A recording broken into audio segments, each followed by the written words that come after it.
భారతదేశ చరిత్రలో ఔరంగజేబును గురించి విపరీతమైన శాడిస్టుగా పేర్కొంటారు. తనకు రాజ్యాధికారం దక్కాలని తండ్రిని జైల్లో పెట్టి అన్నను క్రూరంగా చంపాడని చరిత్రకారులు చెబుతారు. మరోవైపు హిందువులను మతం మార్చడానికి ఎలాంటి నిర్ణయం తీసుకోవడానికైనా దిగజారిన వ్యక్తిగా కనిపిస్తాడు. హిందువుగా ఉండాలంటే జిజియా పన్ను వేసి ఆర్థికంగా ఇబ్బందుల పాల్చేసినట్లుగా చరిత్రలో చదువుకున్నాం. ఈ క్రమంలోనే మత మార్పిళ్ల కోసం కఠినమైన నిర్ణయాలు మాత్రమే గాక సులువైన నిర్ణయాలు కూడా తీసుకున్నట్లు ఆధారాలున్నాయి. హిందువులకు డబ్బు ఆశ చూపి మతం మారేలా ప్రోత్సహించారన్న ఆధారాలు సోషల్ మీడియాలో వైరల్ అవుతున్నాయి. హిందువుగా బతకాలంటే జిజియా పన్ను కట్టాలి కాబట్టి ఆ పన్ను భారం మోయలేని వారి కోసం ఓ ఆఫర్ ప్రకటించాడట ఔరంగజేబ్. హిందువులు స్వచ్ఛందంగా ఇస్లాంలోకి మారితే ₹4 బహుమానంగా ప్రకటించాడు. పురుషులు ఇస్లాంలోకి మారితే ₹4, మహిళలు మారితే ₹2 బహుమానం ప్రకటించాడు.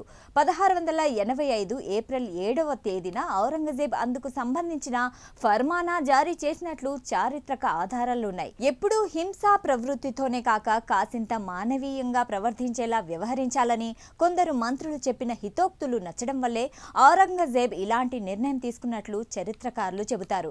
అలా చేస్తే హిందువుల మీద క్రౌర్యం చూపుతారనే చెడ్డ పేరు కాకుండా ప్రలోభ పెట్టడం ద్వారా మంచి పేరు సంపాదించుకున్నట్లు ఉంటుందని ఆయన జమానాలోని కొందరు పెద్దలు చెప్పినట్లు విశ్లేషకులు చెబుతారు. ఔరంగజేబ్ ఆనాటి ఫర్మానా ఇప్పటికీ కనిపిస్తుంది.